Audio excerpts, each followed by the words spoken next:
So as is good tradition in every Eurodad conference, we start off by inviting inspirational speakers to set the tone for the conference, to provide us not only with a kind of a vision and a sense of what we have in front of us to discuss during these 2 days, but also to challenge.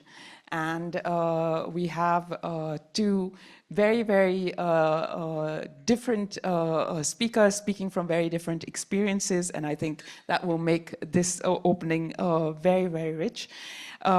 Before I introduce them, just let me say, when we invited Mariama and Amitabh to give these opening words, we asked them to speak about the priorities for the economic justice agenda, but also making the link to the climate justice agenda, as well as the fight against inequalities.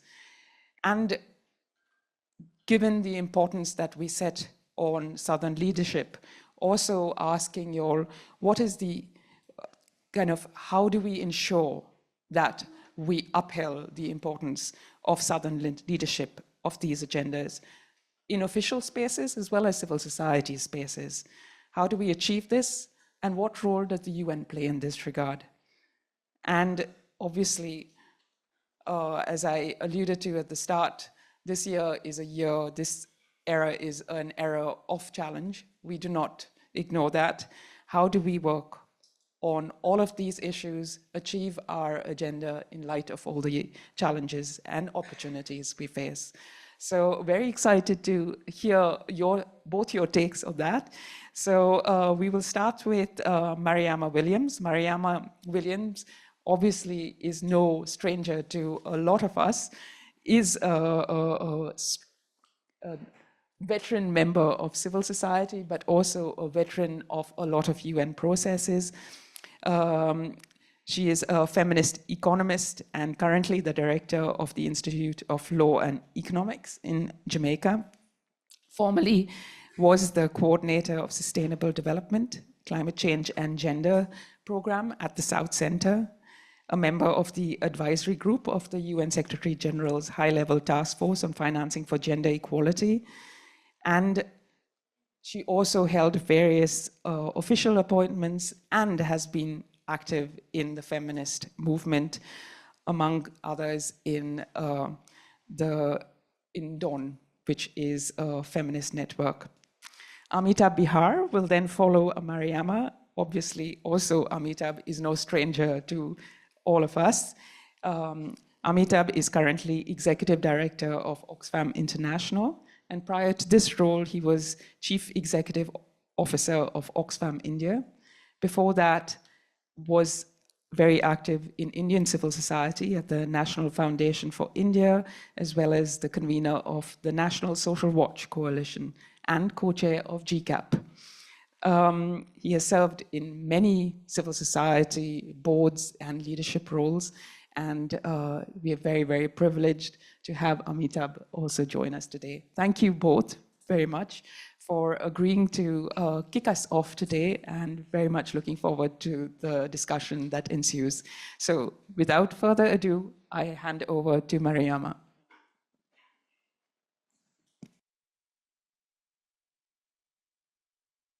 Testing, 1, 2, 3. All right.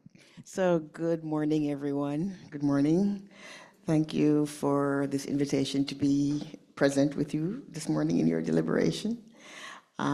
It's great for me to be back in a Eurodad setting. DC do a lot of, I don't know that you know that, but I worked in Brussels for many years with Women in Development Europe and did a lot of work with Eurodad. That is like late 1990s up to 2000. So it's good to be back in Eurodad and to see that Eurodad is still around and viable. Not a lot of institutions, NGO institutions can say that. So thank you very much. All right, gosh, I don't know. I must confess that I can say anything inspiring to this group.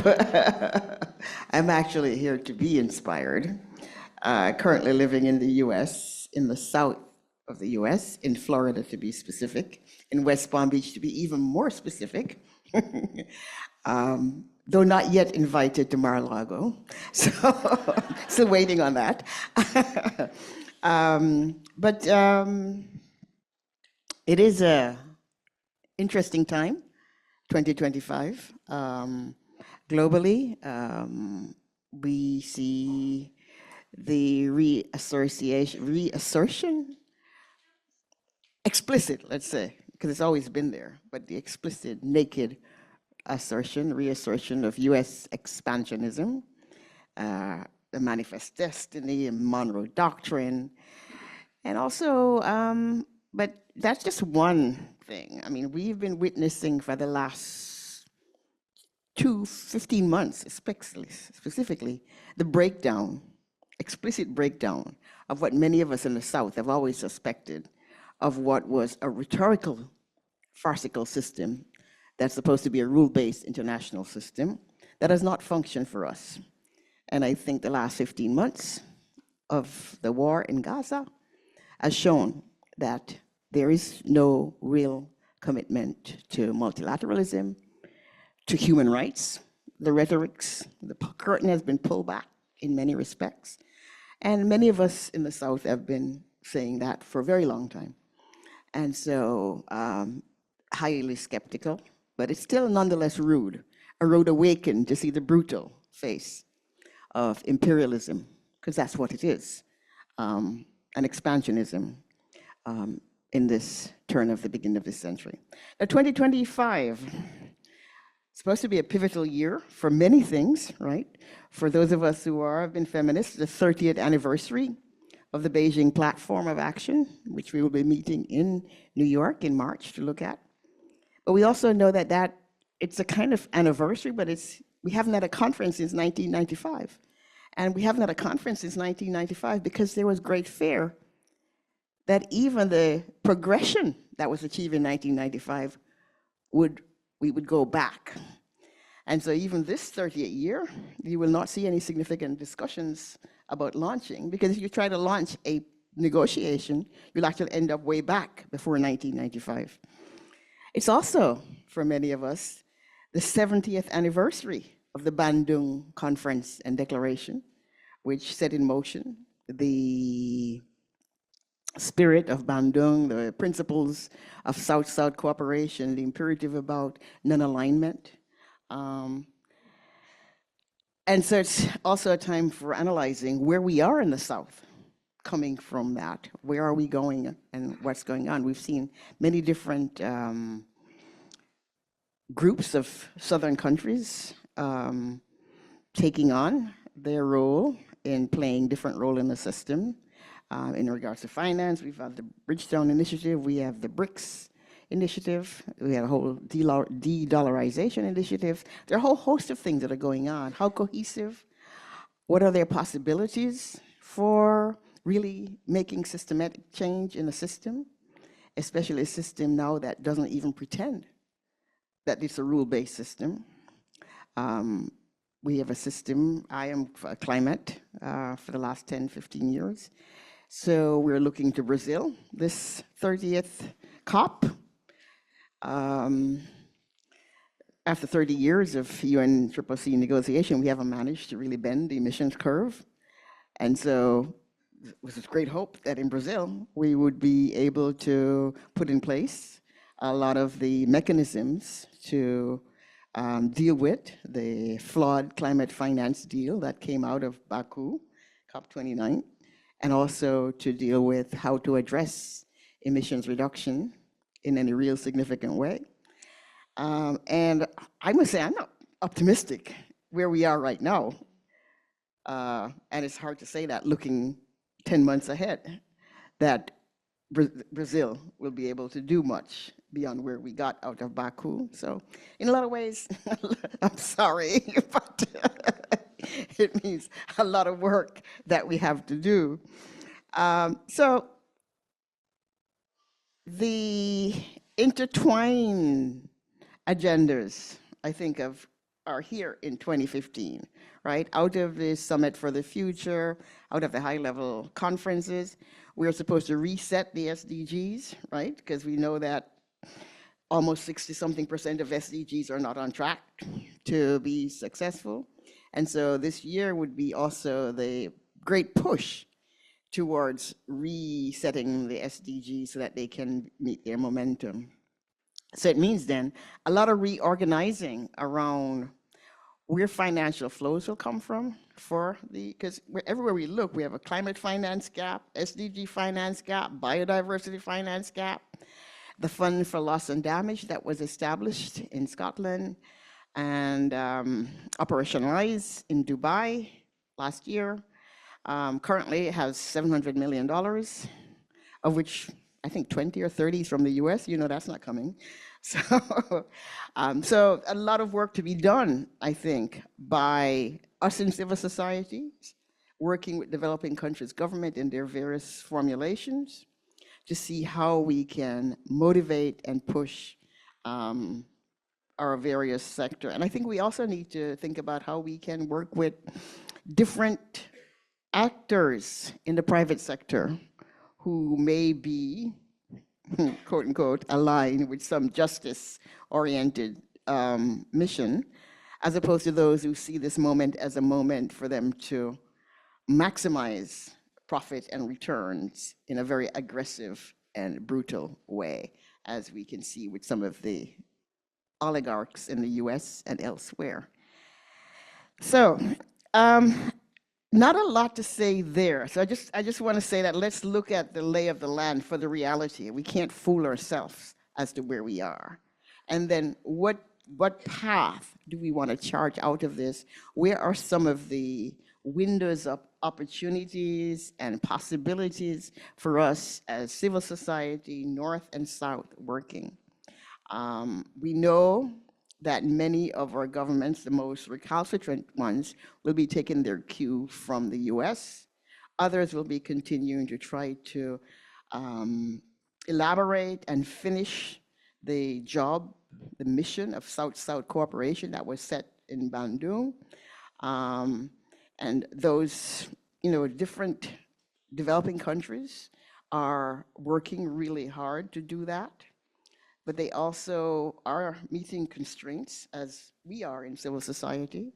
And so we need to look to see how we can sharpen the edges of those who are pushing against the barriers and how we can coordinate against those who will have this tendency to want to follow the most recalcitrant and dangerous turn of events that we find ourselves on this ship. And it's a ship, it's a big ship that we're on, a big Earth ship, and ships are hard to turn. So I don't think that it will be that easy, to turn it in any direction, because there's always headwinds and there's always resistance, and that's what we need to do.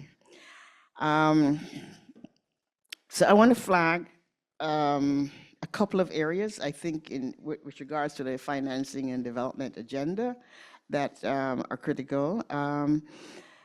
So as I was saying that, I think the agendas are joined and they come together in FFD. And I've been following FFD from the beginning, right? From Monterey and so forth. I skipped out of FFD3 and I'm not sure how involved I'll get with FFD4. But since Eurodad is about finance and development, I will say a little bit about what those are. But I think the climate finance is a big part of it. The taxation part, debt is certainly a big part of it. But also, how do we mobilize resource in developing countries beyond value-added tax? How do we provide for inclusive growth and development in a context in which we have rising inequality globally, but also within our countries, right? Poverty is back on the agenda in many countries because we have regression in poverty since COVID, and they rebound from COVID, has not really abated the reverse swing in poverty eradication in some countries. Others may be. So I think those are all of the big agendas where we work: debt, climate, taxation, inequality, SSD, those of us who are looking at SSDG as a whole, and those of us who are looking at gender. The financing for women's activity, for gender activities, also one of those areas that need some significant push. I think it's important with regards to, let's say, climate, for example, to begin now, and I don't know if there are many climate activists here, to begin now there are significant numbers of groups who have been organizing around loss and damage, or the fund responsible for loss and damage, following the Green Climate Fund and all the various climate funding mechanisms there, and arguing that lack of climate finance, or climate finance flows that's coming as loans, are contributing to the indebtedness crisis. So we have that interlinkage between debt and climate. Not only are developing countries spending tremendous amount of their resource to deal with recovery and adjustment to climate adaptation and mitigation, but the funds that they're receiving, at least good 60% of it, is coming in as loans, right? And even though we now have blue bonds, green bonds, SSG bonds, women's bonds, gender bonds, these are forms of debt. These are not free. They're building a whole cascade of debt up on top of pre-existing debt that will come to bear in the next 10 years, and in some years 20 years, but they undermine the capacity of the state to actually have fiscal budget and budgetary response. And I think the other area that I forgot, which I need to flag actually, is the trade, right? Trade finance, trade. I think trade has become a very big issue in the response, or the relationship that is most glaring about between Colombia and the US, the extent to which Colombia trade is overly reliant on the US market. And so even though there is a left government who wants to do right, he had to backtrack a bit because of the tremendous dependency on two things, flowers and coffee, just two sectors that's wholly dependent on the US, right? So we still are, 70 years after Bandung, you still see that the South is terribly dependent on one or two items, and with the exception of China and some of the BRICS, which I'll go to next, are dependent for their economy, for their sovereignty, and sovereignty decisions and fiscal decisions on trade policy and trade flows. And that means that the capacity to make decisions about sovereignty, to make decisions about poverty eradications, are tied into the geopolitics of the moment. For me, apart from the Bridgetown initiatives, so we see Bridgetown 3, but if you look at Bridgetown 3, it's actually gone back from what Bridgetown 1 and 2 was, right? Because if you look at it, I looked at a couple of analyses. Sorry, Bridgetown Initiative, Mia Motley. So in Bridgetown 1, 1.5 trillion was asked for, and a whole thing about reforming the architecture. Bridgetown 2, similar. Bridgetown 3 doesn't even talk about reforming the architecture anymore. It talks about flows coming from MDBs, and it's now talking about 500 million as opposed to 1.5. So you see, this backtrack also, some of it real politics about where we want to go. But I think, again, you see the slimming down of ambition. Where you see the ratcheting up of ambition and work that might have implications for our FFD falls. And I haven't been following any of the prep comms, so you will have to, I'll be going to see what's going on. But my look at it is that you'll see that a lot of the work around pushing to reform the global architecture is actually coming through BRICS. And you also see the pushback against that, right? And in terms of trying to push for trading in local currencies to lead to a lesson of a reliance on the dollar, so that a part of it is motivated, yes, to avoid sanctions, but part of it is motivated to avoid exactly the kind of situation that Latin America is going to increasingly, not just Colombia, There's a whole bunch of countries on the list. Cuba is back on the list of sanctions, Venezuela, and trust me, we're going to be invading Panama, because of course, not to mention Greenland, but and Canada, a whole list of countries. I mean, and you laugh, but when you look at what has happened in recent days, you have to kind of take a step back to see what are the possibilities. And I think for me, some of the possibilities exist in the BRICS. Right? So I've been spending a lot of time, a lot of hours looking at the formulation of BRICS and how BRICS relates into the imperative of South-South cooperation, that vision that was laid out in the Bandung, the 5 principles of mutuality, mutual aid, self-determination, self-sufficiency, sovereignty. And I think to the extent that the expansion of BRICS, including Indonesia and Nigeria and the other 30 or so countries, why are 30 or so countries in line? And they were in line before Trump took place. So now I think by next year, the rest of the South will be in line for joining BRICS, because they're seeing that as the only possible alternative of their combined voice being able to wring out some concessions from the system. Is it a real possibility? Not sure, but at this point, it is the only game afoot. The UN, yes, the UN can play a role, as it has done, and it's been very successful in norm setting, in SDGs, even in climate, even though we critique the UNFCCC, but we do have a framework that talks about how we do it. We do have a framework that recognizes loss and damage, much as it's not finance. We have a framework where developing countries' views can be articulated. We have a framework in which the combination of North and South, civil society and governments, can articulate a directional push that's based on ethics, that's based on trying to eradicate poverty, that's based on saving the planet. Of course, the extent to which it can implement those depends on the very same governments who have put those things on the table. And we've seen the limits of the systematic way the UN was set up since the post-war period. So we are governed by a set of antiquated, outdated institutions, including the UN, including the Security Council, including World Bank, IMF, any of the institutions.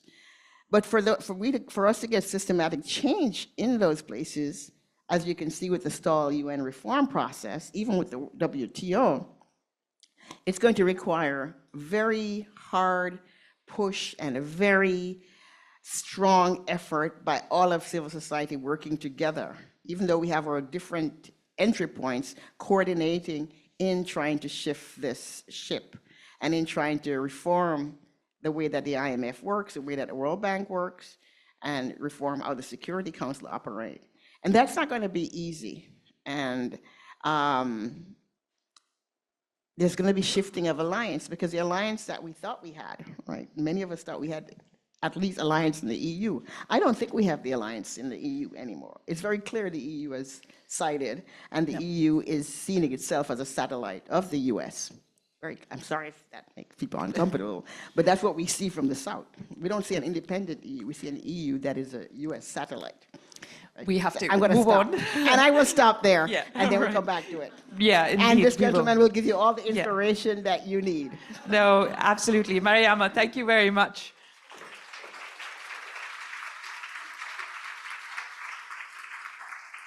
I realized I stopped you at a very interesting point of that conversation, and I look forward to continuing that point that you made about, obviously, the challenges that the current architecture kind of poses for the global economic governance reform that we aspire to this year, and the potential that a conference like F54 holds in that regard. But let's come to that. And I mean, I'm glad that you raised Bandung. How do we reawaken that spirit of Bandung in 2025 is the question. Anyway, let's come back to that. But before that, Amitabh, over to you to hear from you about your views about those questions. Thank you, Jean. I'm really grateful to Eurodad, all its members for the work you do. It's absolutely fantastic, and that's where the inspiration is. So I've been inspired by the work you've done over the years. Like Mariama, I've known about your work, engaged with you for the last 15 plus years, probably 20 years now. So very grateful. Oxfam is one of the founding members of Eurodad, and we're proud of that role. And we really would want to continue working as closely as possible. And I also want to take this opportunity to particularly acknowledge the civil society mechanism for FFT. I know it's usually a very difficult job. I also run a secretariat of Oxfam International. So running a civil society mechanism is very difficult. So thank you, continue doing this and keep kind of herding us together. So thank you for that. Let me say that I'm hugely privileged to be here and to be partner of this conversation. But I just wanted to help you locate the work I do as an individual. Over the years, I have been very engaged with primarily civil society coalition building. That's been what has really personally excited me. So I've done that at the national level, at the regional level, at the global level, and broadly around the question of governance accountability. So I was convening Social Watch. I assume many of you would know Social Watch in India. I worked with many of our colleagues at GCAP here. The idea was, how do you bring civil society together for envisioning a better world? And I want to come to that. But when I talk of this better world, I am often reminded of, for some reason, this morning I was talking to someone about Mumbai. And I was reminded of my trips to Mumbai. I don't know how many of you have been to Mumbai. Can I see a show of hands? Many of you. Yes. So tell me if you have had the same experience in Mumbai. When you get off at the airport, very often the meetings are in the area what's called the Fort area, which is where the Flora Fountain, Church Gate, that's the business district. It's a half-an-hour drive, and in the middle of it, you cross this 30 or 40 floor building, which is it was at least a couple of years ago, the most expensive house in the world. And this house was done only for a family of 4 members, with helipads, with the first 4 floors only for parking cars. Yes, but you know what is important is people who know Mumbai, within the vicinity of say just 500 meters to a kilometer of that, there would be at least 300 to 400,000 people who would be living in informal settlements, no access to sanitation. They are the ones who would be buying drinking water. That's the inequality that you know kind of pinches me every morning. And just not on a lighter note, for me it's serious. That building, have a look at it. It's not even aesthetically beautiful. So I don't know why they invested so much money there. But I just want to take that experience to my experience last week. For us as Oxfam, I must again be honest, this is my personal reflection. I dread the 3rd week of January because we are at Davos. We are so completely out as Oxfam, out of water there. We are just not the fish of that pond. But it's important to be there. We release our report. The report got fantastic traction, but I want to pretty much what Mariama was saying, to take you to the moment that we are in. the mood there was extremely nervous, particularly from the European side. But what really broke my heart was lots of CEOs, particularly coming from the country where you live now, were super excited about what's happening. And I can quote one of the lines. These are lots of closed-door conversations, as you know what Davos is. It's really the CEOs and the presidents, etc.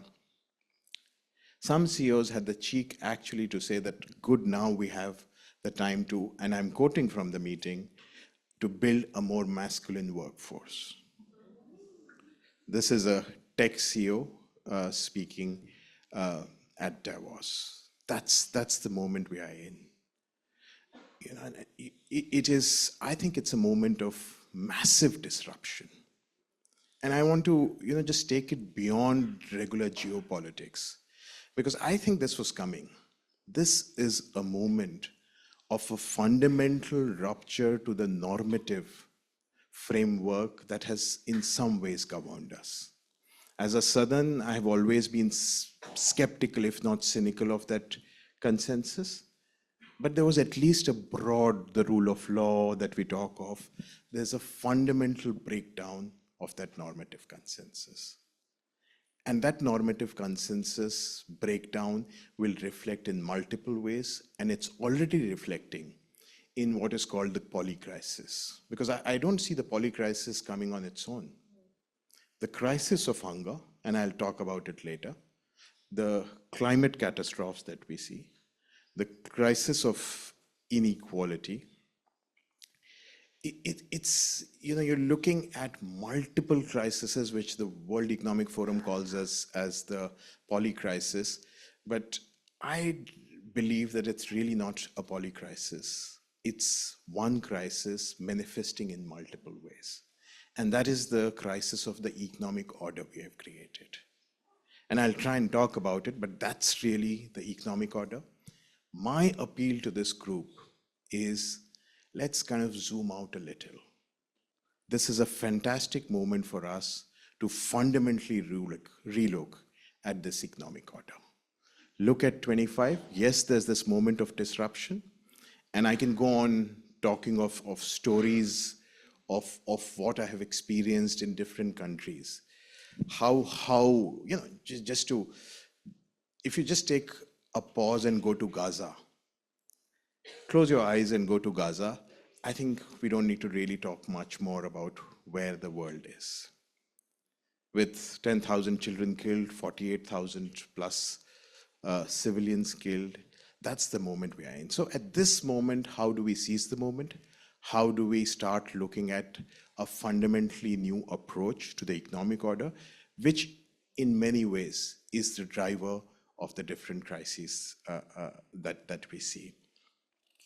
So that's my appeal, and that's my challenge to all of us, that let's not just see this as another FFT. It's a different moment. And in this different moment, I will talk a lot about inequality. I'm sure people can enter the conversation from different lenses, but particularly inequalities of two kinds, North and South. You talked a lot about it in a different articulation, and also within countries. So at this juncture, can we see the civil movement as the moment for a civil initiative for reducing inequality, which is a much broader, all-encompassing idea, which would look at climate inequality, which would look at gender inequality, which certainly would look at economic inequality. So that's the pitch that I've come to this group, and I hope we can take on that challenge. Why is equality important? What's happening with inequality? Let me just give you still some numbers. I'm sure we all are engaged with it, but let me give you some numbers. The new inequality report that we released in Davos last week, it's called Takers Not Makers. The numbers are, I would say, astounding, shocking. Just in the last year, billionaires have added $2 trillion to their kitty. This is 3 times faster than the previous year. Last year, we were estimating that we'll have 1 trillionaire within a decade. Now, looking at this rate of explosion of wealth at the top, it's going to be 5 trillionaires within a decade. That's the level of wealth accumulation that we are seeing absolutely at the top. But it's very important to see this in the broader perspective. This is also the moment when you have still 3.6 billion people living below the poverty line. 3.6 billion people, that's 44% of the global population. 733 million people sleeping hungry. They don't get 3 square meals. And what is really important, which is important, that particular piece, that hunger has grown in the last 5 years. And this list has actually grown by 152 million people. So new 152 million people in the last 5 years are now sleeping hungry. That's the kind of inequality we have created. And what is this inequality doing? As in the report, we go further. If you have tracked our reports earlier, we were talking about inequality, the obscenity of inequality. But we've started moving, as in we have realized that this is not about just inequality. This is about the rise of oligarchies. This is about how there's concentration of wealth and power. And I was doing a lot of media at Davos, and one of the things they were all asking us and was about the Trump administration's oath-taking. And we are saying in our statement that we clearly see the oath-taking of a billionaire president backed by the richest man in the world as jewel in the crown of the global oligarchies. That's what we have come to, and that needs to be now fundamentally challenged. So why in FFT we get into this question of inequality?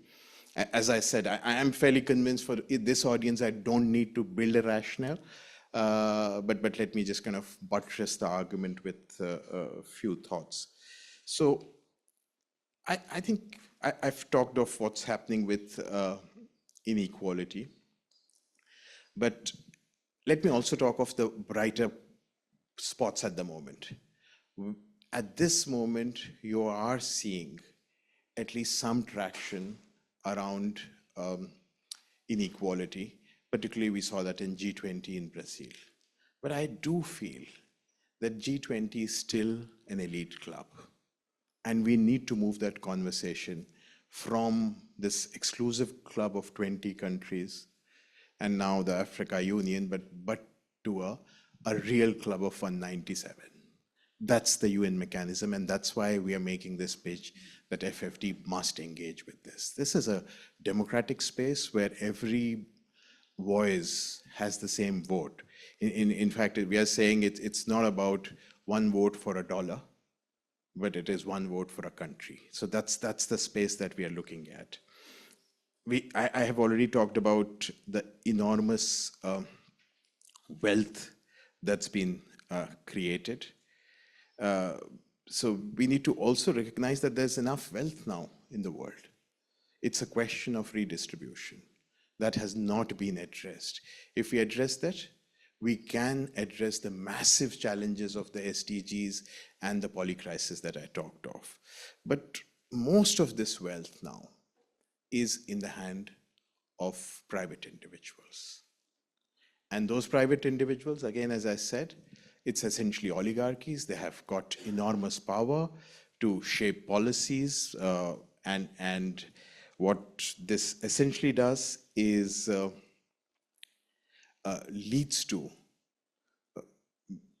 political instability, leads to breakdown of social cohesion. And this is essentially about our democracies. So the battle is much bigger. It's not just the inequality, it's a question of the entire architecture itself. So let me just now quickly try and wrap up. I know my time must be coming to an end with some very, very specific ideas on taxation, debt, and aid.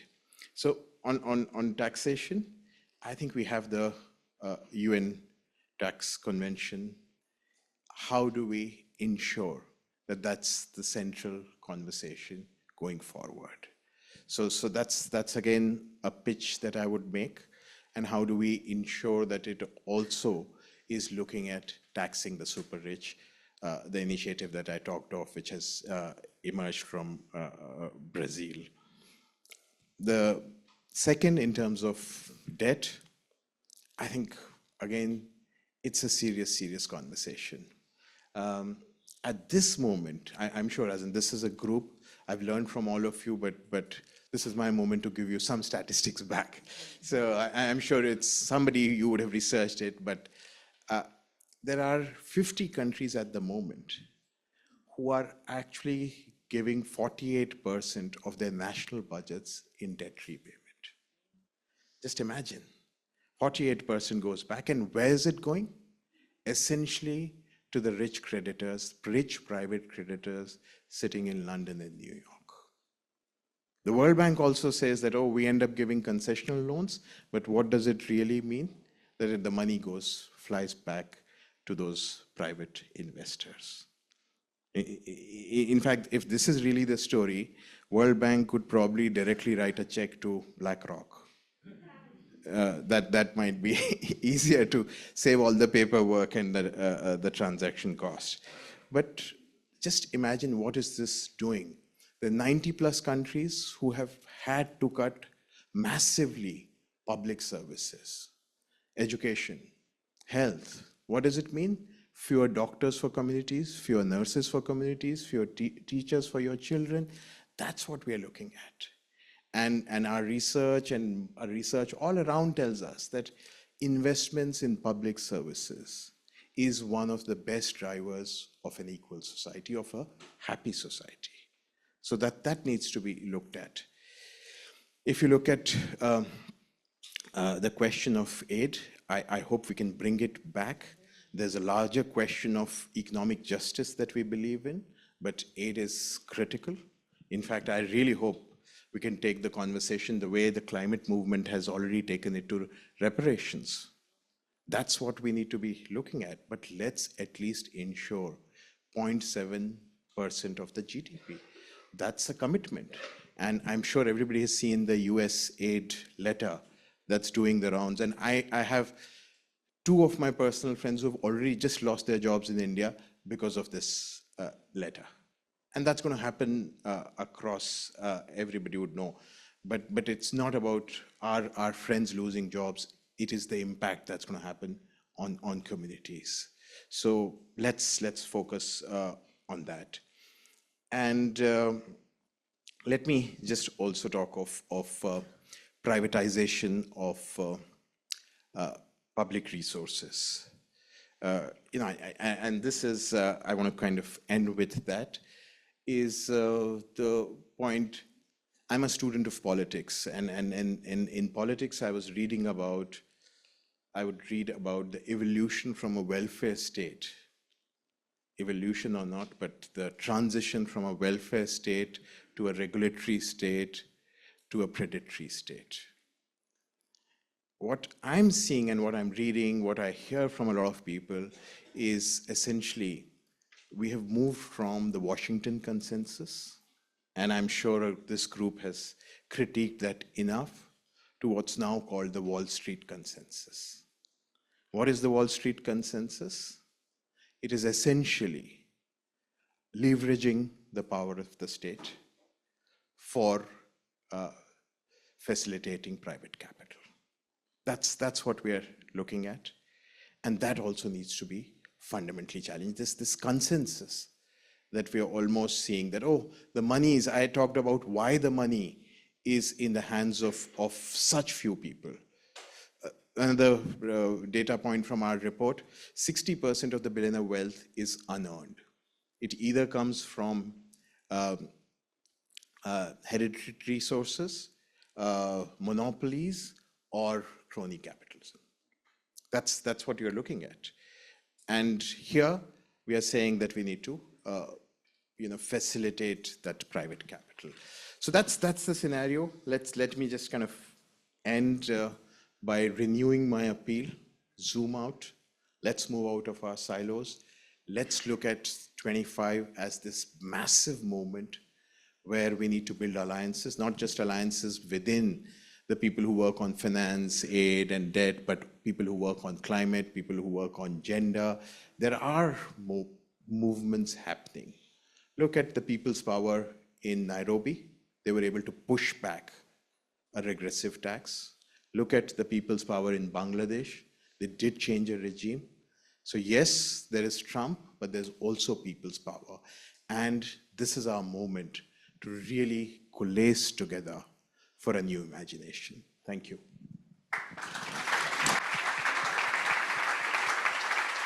Thank you very much, Amitabh. I think you have set the battle lines, if I can use such a militaristic term, for us organizing this year, but for this era.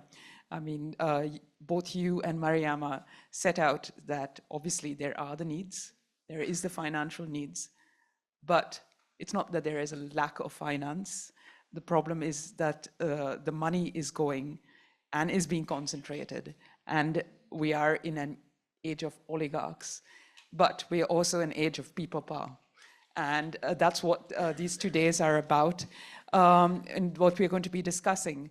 But before we continue the strategizing and workshops, I would be very happy to hear from all of you. I mean, obviously, a lot of the statistics and the findings that Mariama and Amitabh have both spoken of are researched, analyzed by all of you guys. And I'm very happy to hear additional thoughts or questions or additional flags that you want to start us off with as we continue discussing and strategizing at the conference. So the floor is open, and I understand that we're only going to be taking questions from the floor. There are no questions yet online. So Stephanie is going to be going around. Raise your hands, and we'll try to take as many interactions, so it doesn't have to be a question or comment, but try to be as succinct as possible so we can ensure that as many people who would like to speak can have a chance. And if you can introduce yourself at the start, that'll be very helpful. Matt is also on the other side and happy to give the mic to somebody. Okay, can I just say one more thing? I want to just say that apart from our usual cohorts that we organize with, right, civil society and governments, I want to also place in context that we need to reach out to constituencies that we haven't reached out to, right? I have been doing a lot of work with mindfulness. There's a lot of opening of groups who are within the wellness community, yoga, meditation, who are looking at social action. And those are communities that are not tainted with this idea they're these leftist liberals and so forth. And I think we also need to reach out to them. And they are trying to look at adaptation, mindfully look at government policies and so forth. So I think there are also communities that we have not yet reached out to, that no, we can't afford to leave out of these conversations because they are interested and they're organizing within themselves to look at what's going on and to present their perspective on how we can deal with these things. So I think we need to also bring that into the fold. Huh? Yes.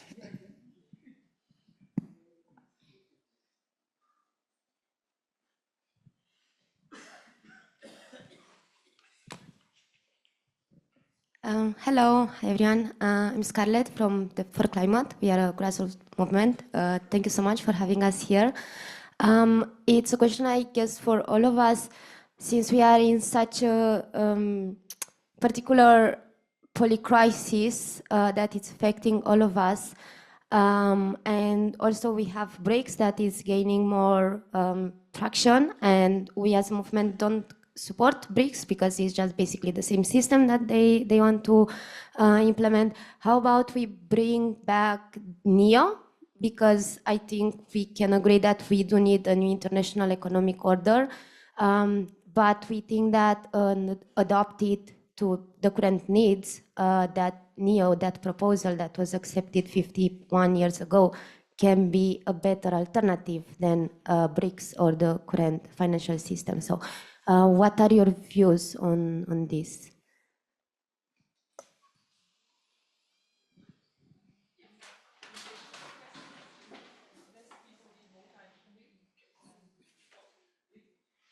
Oh man, way in the back.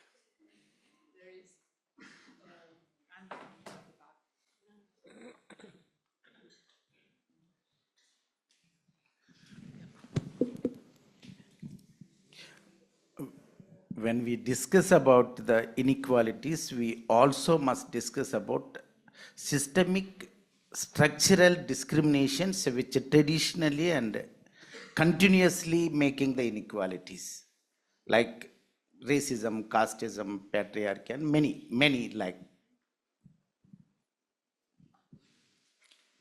Thank you very much. And that is Biswara Wilson, who is traveling from India and representing one of those groups of structurally discriminated. Absolutely, I think that's an important intersection that we have to address in our work on economic justice. We have a hand over here.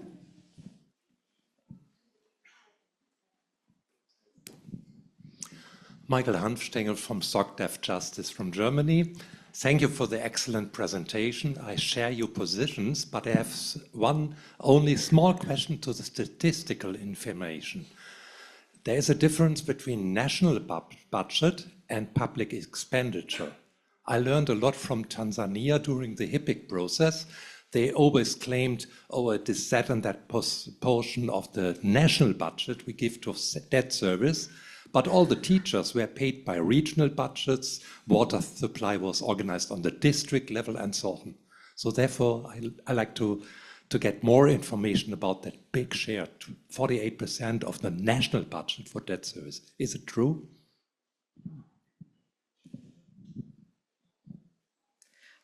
Hi, I'm Nohela from German Watch, and I actually wanted to raise an issue about also the lack of funding, not to CSOs in general, and this translates into cut down of staff, it translates into less ability to engage with governments, to lobby, to advocate, etc. So how do you view this?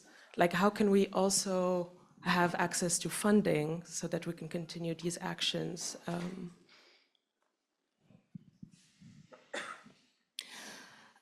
My name is Nina Lisichin. I represent Bankwatch. It's a network of civil society organizations overseeing public investment. So we mainly work with the multilateral development banks. And thank you so much for your presentation. Like, very much resonates. I don't feel optimistic as well. And I came here partially also to get inspired or kind of, you know, to get some news or like knowledge how to proceed with that. I've been working in environmental, like CSO sector for like 20 years, and I saw, you know, ups and downs, and I believe now we are really very low, unfortunately. And I just want to probably ask what do you think, because you mentioned the kind of the fundamental crisis comes from the economic order, which is unjust and, you know, implemented not in a proper way. But I have a feeling that probably the root cause of that is the way how decision-making is done in the world, at the country level, at the regional level, at the communities level, at the project level. And we mainly represent here civil society organizations, and which is like a formal way to participate in decision-making. But we can see a huge pushback on the formal civil society work, like foreign agent law, foreign influence law. Like even in the EU, in European Union, we can see this like a pushback, which significantly limits the way how we're gonna work.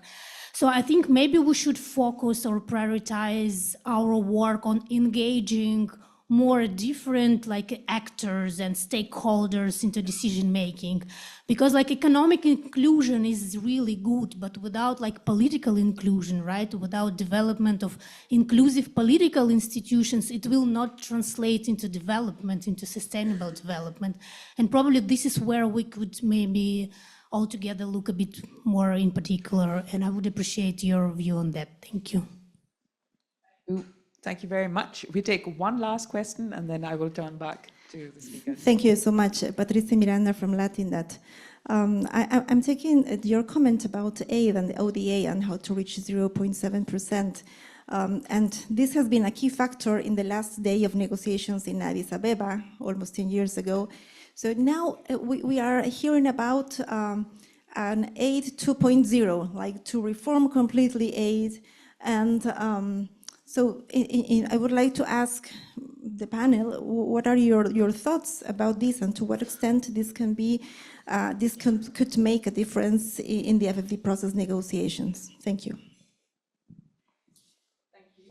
Thank you very much. And Patricia Miranda from Latindat. We will also have Patricia join us on a panel. Thank you very much for all those questions. Quite a diverse group of questions, starting with Scarlett talking about the new economic architecture. And I just want to acknowledge this Scarlett and the group of really dedicated activists that we have from Debt for the Climate, who are kind of putting in new dynamic and new energy and definitely asking important questions, including, let's go back to the aspiration about this new economic order. Structural discrimination, but also issues around debt servicing and issues of civil society finance, access to decision making, and getting different actors, more inclusive decision making, and the final question on ODA and ODA 2.0. Can I ask you, Mariama, to start? Yes. All right, so I'm going to just take a stab at most of them anyway. And I'll start with the bank watch question about the economic system versus the political system, and then kind of reverse. Because I think forms follow function, right? So the political system is designed to serve the economic system. So you're not going to have a political system that's going to be ethical, moral, that's serving an economic system that is the opposite. Oh, sorry. Did I not put it on? Okay. So, I mean, and we've struggled with that, especially in trying to articulate some of the systems and things that we want to place in climate. Forms follow function. So the function of the economic system is something that we have to challenge. What is the economic system for? And what is it meant to serve? And who is it meant to serve? And until we get that straight, the political system is irrelevant. Because the political system serves the economic system and vice versa. They're intricately intertwined, right? So you're not going to have a good political system that has a bad, profit-driven economic system run by people who have no care for their worker or for the, you know. So I think it's a double fight, right? So you can't just simply focus on the politics, but the economics is fundamental. But I think also the ethics versus quantum, which comes back to ODA, right? I've had problems with ODA. Many of us have problems with ODA. And again, same thing, form and function. What is the function of ODA? And if you gave unmitigated amounts of ODA, will that change the dynamics in countries? If the ODA is not meant to actually eradicate poverty, build just, inclusive society, but it's an ODA that's about coercion, okay? It's about getting people to do what you want and to service the international corporations. So you're gonna build ODA that builds major road, but not build feeder road that get women's products and people's products to market. So I think we also, in also arguing for ODA, increase in quantum, we also need to talk about the form of it, the ethics of it, and how it performs. I think the commitment that was made in the 1950s, 60s of 0.7, now maybe only 4 countries have actually over 0.5, right? Nobody's gone to 0.7%. So that was a problem all along, a systemic problem of a commitment. But we've seen that commitments made over the years that never materialize. So we have to be very careful of generating commitments that don't materialize because we haven't really looked at the underpinnings of the commitment. I think in terms of the issue of the national budget and the indebtedness, I don't think it matters, right, about local governments get money from the central governments. You're not going to have an economy where you're spending 40 cents out of every dollar on debt, or even more. At one point, Jamaica was almost 90 cents, right? You're not going to be able to, local governments, I don't know, local governments don't generate revenues. They get money from, where I live in Florida right now, or in other places in the US, they get it from property taxes, right? Some people have state taxes and so forth. In Jamaica, the local government, and my other country, doesn't have its own independent source of fund. It gets budget allocated from the central government. So to the extent that the central government, that pot of money, which comes from what we export, what we're able to get through ODA, what we get from property tax and so forth, and what's left over after you pay debt service, then it's divided between the public sector budget at the federal government and the local budget. So I think it is important that the country's level of debt and its repayment is something that is sustainable for the economy broadly and at the local level. I think it doesn't work. You can't have it where the debt service pulls tremendous amount of money out of the economy and have a functioning local government that meets the needs of the people on the ground. I don't see it happening anywhere. And I think that's why we need to radically start by, I think the one thing that I agree with Trump on,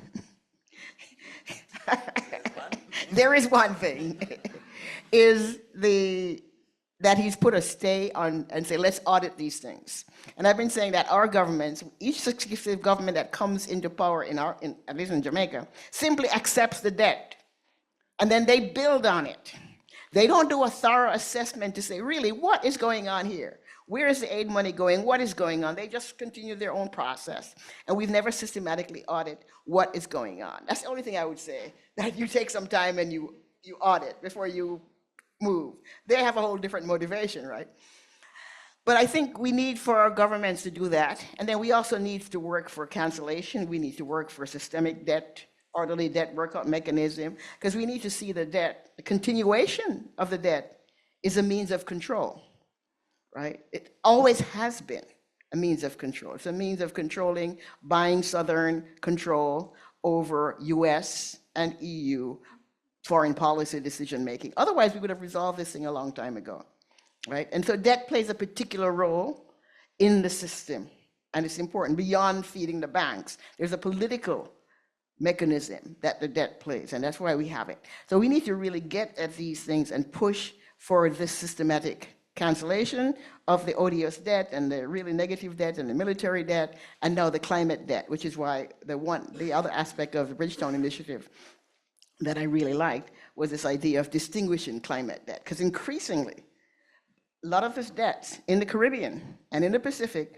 are coming from climate, right? So we need to do that. So I think we have to really, in arguing for quantum in FFD, think about what it is that we're serving, even for climate. I said climate finance, we need more of it, but we also have to recognize that a lot of climate finance coming from the north is creating problems. We now have a problem called maladaptation, where we simply go in and we put these adaptation projects in, and they actually worsen the situation. Go back 5 years later, the adaptation problem creates more problem for different groups of people, right? So you create problems for the people downstream and upstream, and so they're back where they started from. Because we're doing all these, we're not doing systematic approach, we're doing fragmented pilot projects. Right? We can eliminate a lot of problems in Africa and Central Asia by having rural electrification. Not these fragmented, we're going to go in, we're going to give you a cook stove here, we're going to give you. The way that the US evolved and the US industry was built, rural electrification, national rural electrification. We need massive rural electrification across Africa, across Asia. It's a lot of waste in the system as it is, even with the money that's there, even though we argue for more. I think we need some systematic approach to how we leverage this and why it is that we're still doing pilot project after 10 years of cook stove here, a cook stove here, a cook stove here, you know, and not managing the problem, right, without transforming it. So a transformative approach, I think, is what we need. And I think I'm gone way beyond where I wanted to go. And I just want to say to gentlemen, you're right about systemic discrimination. Class, race, ethnicism, that has to be the foundational part of this ethical imperative of looking at how we finance flow, but also how the economy is structurally organized to exploit those individuals who are from different classes to service the rest of us, even when we are part of the discriminated, right? And I think, just my last point, NIEO. So we went from the North-South dialogue to the new international order.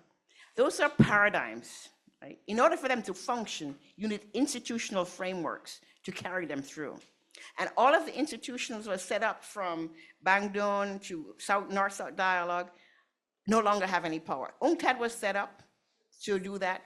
We have the UN Center for Cooperation, destroyed, UNCTAD.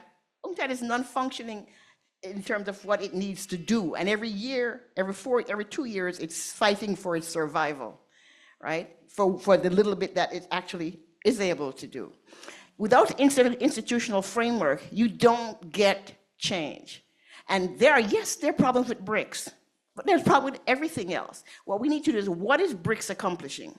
What are they doing, even if it's still fragmented and piecemeal? I think they're still the best push for getting what we are saying, what we want from Bandung, in terms of South-South cooperation that is effective, in terms of process for de-dollarization and lessening the importance of the US dollar. It's not just BRICS. Mark Carney of the UK Bank said that right after the financial crisis, that we need to get a less volatile currency as the main outcome of international trade. We need a basket of currency. We need different currencies. And I think that the new international economic order was a political process, but I think it also led to BRICS. And I see a continuum from Bandung, North-South, New, and BRICS. How it goes and whether can it achieve a political objective that we'd like is something that we have to engage with, and engage with the governments who are involved with it. But right now, there's no other institution. CELAC is not doing it, the SIDS aren't doing it, ALBA is not doing it, and by themselves, they're too small, right, to play counterweight. You need a big enough counterweight from the South to be able to disengage, to disrupt the trade system, disrupt the financial system, and come in. There's gonna be mistakes, they're gonna have weakness, they're gonna have contradictions, because they're all different countries with different policy and different political organization. But I think we have to try to see how we can work with it. Thanks. I realize we are running out of time. So Amitabh, I want to ensure that you also get a chance to weigh in on the questions, and then let's go for coffee. But before that. Yeah, thank you. So I'm mindful of the time. I'll try and be very brief, telegraphic. So in terms of the new international economic order, you asked what's our opinion. My opinion is that the politics that it represented continues to be extremely relevant. And we need to build the new economic order now with that politics. So Bandung was one, UNCTAD was one. So there's several initiatives, but there is a need now to fundamentally reimagine the economic system and that politics of recognizing the historical wrongs of looking at colonialism, looking at the modern day colonialism would be the contours of it. The question on civil society funding, I think that's a critical one, but I think all of us are confronted with that reality. And that's a reality which, to be honest, I don't think it's going to change soon. It's going to get worse. We don't know even the large philanthropies in the US. How are they going to now negotiate the situation in the US? So it's going to be particularly the kind of work people do here. That funding comes from a very small source. Humanitarian itself is very little. I work on humanitarian issues, but on this, there's almost no resource other than those 5-7 sources. It's going to be a tough time for us, and therefore, how do we refashion our work, working ways to work with much lesser resources? The third, Wilson, who's an inspiration for, certainly for me, the work Wilson has done is absolutely phenomenal in India. So I completely agree, Wilson, completely underscore, echo what you said, that without understanding inequality, without understanding the gender dimension of it, caste, race, is always going to be incomplete. And the intersectional approach is going to be absolutely central. And in some cases, at least in our context, how caste is a driver of the economic inequality, it is also the other way around, also needs to be understood. So thank you for bringing that up. In terms of the numbers, as in I think I agree with the answer. And you also said you broadly agree with the sentiment. Please have a look at our report.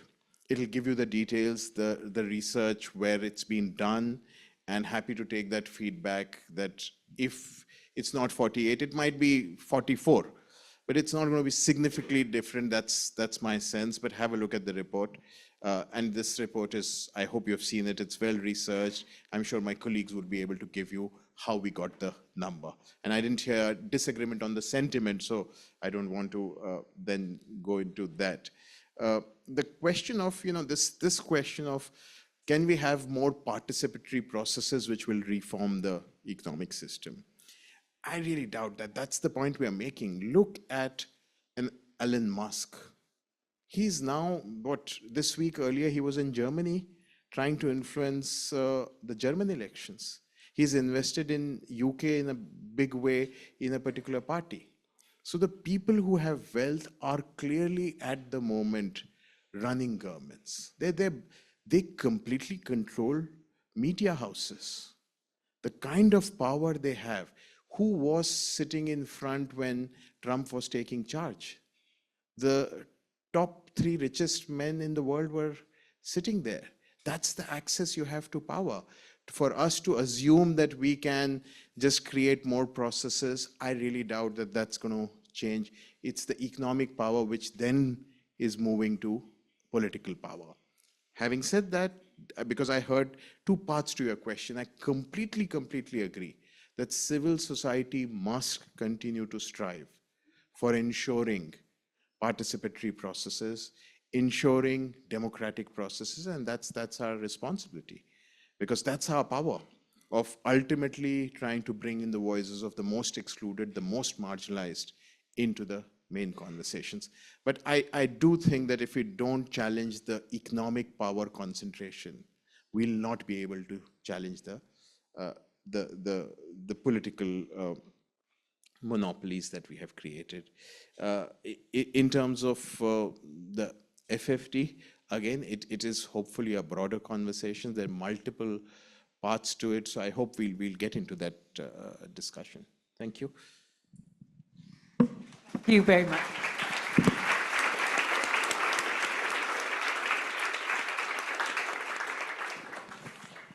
We worked on the Washington Consensus, as you said. We struggled against it, we fought against it. It evolved into the Wall Street Consensus.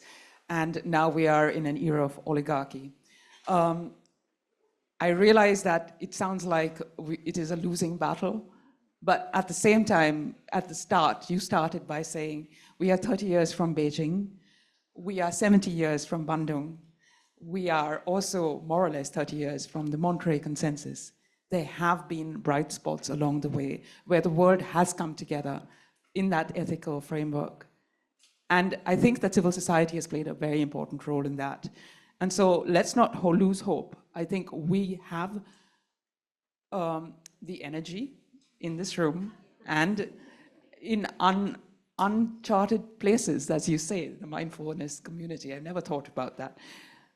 We have also visionary readership. We just have to make sure that we connect the dots.